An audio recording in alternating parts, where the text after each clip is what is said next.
ओम शांति। नवरात्रि 2024 की सभी भाई बहनों को हार्दिक शुभकामनाएं। नवरात्रि का समय पूजा आराधना का, साधना का समय होता है। इस समय चारों ओर भक्ति का वातावरण होता है, अर्थात शुद्ध व पवित्र वायुमंडल होता है। ऐसे समय में विशेष साधना की जाए तो प्राप्तियां सहज हो जाती हैं, क्योंकि वायुमंडल भी सहयोग देता है, समय भी सहयोग देता है। तो ऐसे नवरात्रि के विशेष समय पर हम किसी भी संकल्प को लें तो उस संकल्प में स्वतः और सहज सफलता प्राप्त कर सकते हैं। इसीलिए कहा जाता है कि ध्यान के साथ नव देवियों की उपासना करना प्राप्तियों को सहज बनाता है।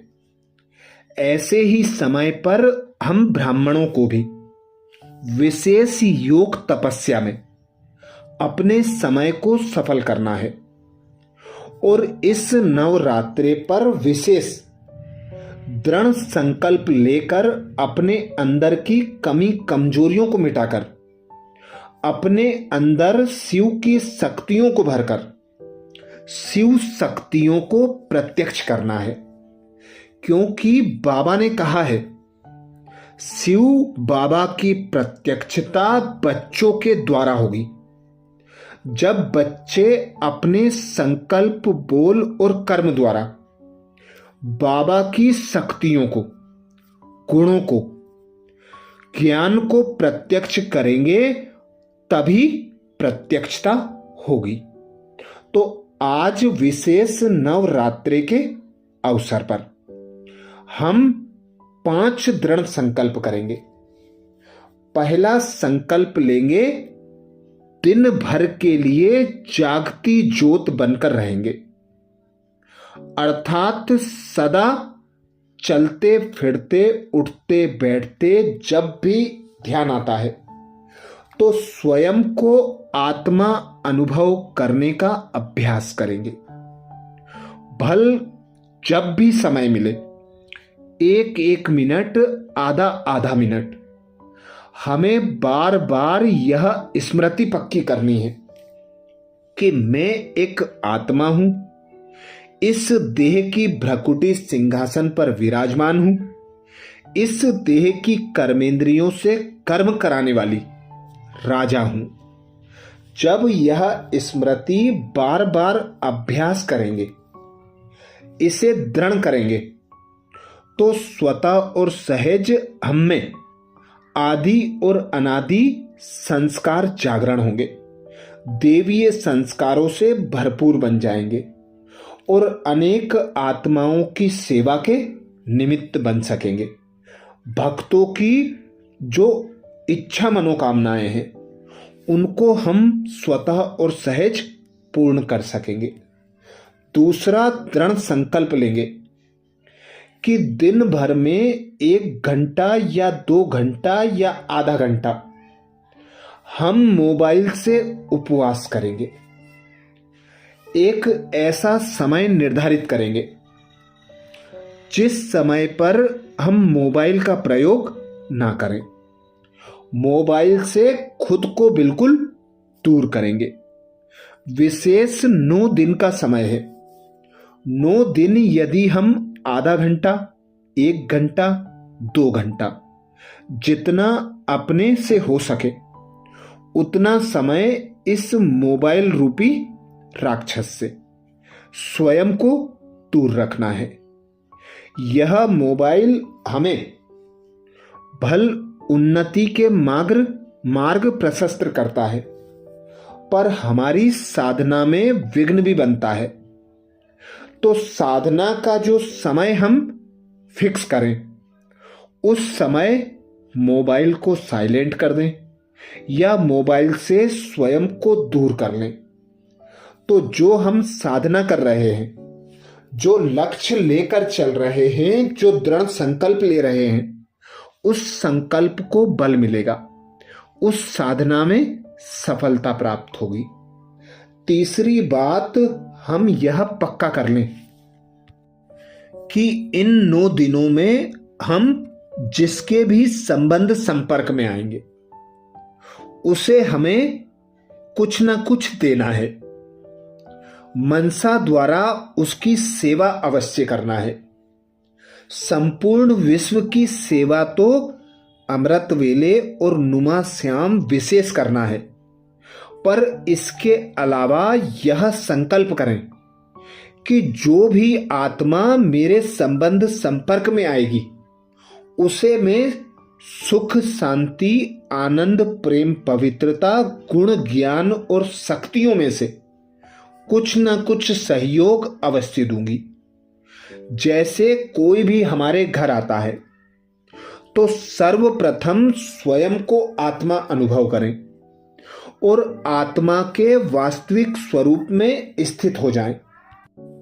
उस शांति के सागर पिता परमात्मा शिव को याद करें, उससे शांति की शक्तियां लें और जो भी आत्मा आपके संबंध संपर्क में आई उसे शांति की शक्ति से भरपूर करें, उसे शांति की अनुभूति कराएं। तो ही यह परमात्म यज्ञ है, उसमें हम सेवा के निमित्त बन सकेंगे। चौथी बात हम यह करें, इन 9 दिनों में जो हमें भोजन अच्छा लगता है उस भोजन को हमें नहीं करना है, हमें उस भोजन से दूरी बनाना है। जो भोजन हमें अपनी ओर आकर्षित करता है, जैसे हम भोजन करने बैठते हैं तो अनेक भाई बहन बिना अचार के भोजन नहीं करते, अनेक भाई बहन नमकीन के बगैर भोजन स्वीकार नहीं करते। तो हमें ऐसी कुछ विशेष चीजें जो हमें अपनी ओर आकर्षित करती हैं, उन चीजों का 9 दिन विशेष त्याग करें।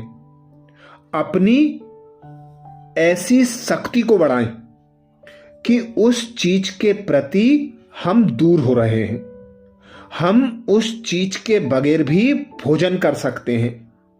जब हम अपने भोजन को भोजन समझकर करेंगे, अर्थात भोजन पेट भरने के लिए नहीं होता, भोजन शरीर को स्थिर करने के लिए होता है। कई भाई बहन भोजन हद से ज्यादा कर लेते हैं तो उन्हें आलस आता है, नींद आती है। तो अभी साधना का समय है, हमें कम भोजन करना है और जो भोजन अच्छा लगता है उससे दूरी बनाकर स्वयं को शक्तिशाली बनाना है। 5वां संकल्प लेंगे, हम स्वयं को देखेंगे, ना कि परदर्शन करेंगे। परदर्शन और पर चिंतन से 9 दिन हमें मुक्त रहना है।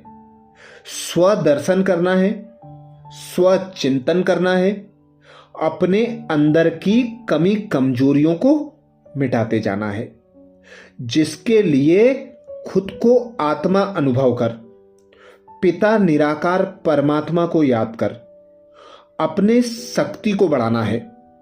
शिव की शक्ति की प्रत्यक्षता के लिए स्वयं को बाबा पर अर्पण कर देना है। अपने लिए ही सोचो, अपने लिए ही करो। यह समय साधना का समय है। पर दर्शन पर चिंतन में अपनी शक्ति समय गंवाना नहीं है, अर्थात समर्थ बनने के लिए स्वचिंतन करो, स्वदर्शन करो, स्व को परिवर्तन करने के लिए स्वयं की कमी कमजोरियों को चेक करो और उसे भरने के लिए अर्थात कमी कमजोरियों को मिटाने के लिए बाबा को याद करो। शिव बाबा का ही गायन है शिव शक्तियों के लिए। इसीलिए 9 दिन 9 देवियों को शिव शक्ति कहा जाता है। उस शिव पिता सर्व शक्तिमान से जब हम शक्तियां लेंगे, उन शक्तियों का यथार्थ विधि पूर्वक प्रयोग करेंगे, तभी हम शिव शक्तियों को प्रत्यक्ष कर सकेंगे। शिव बाबा की शक्तियों को, गुणों को, ज्ञान को प्रत्यक्ष कर सकेंगे। अच्छा, एक बार फिर नवरात्रि की सभी भाई बहनों को हार्दिक शुभकामनाएं। नवरात्रि के 9 दिनों में हम विशेष अमृत वेला में सुबह 4 बजे 9 स्वरूपों का अर्थात शिव की शक्तियों का स्वयं को स्वरूप बनाने का अभ्यास करेंगे। विशेष योग अभ्यास अमृत वेले में 4 बजे फिर मिलेंगे। अच्छा, ओम शांति।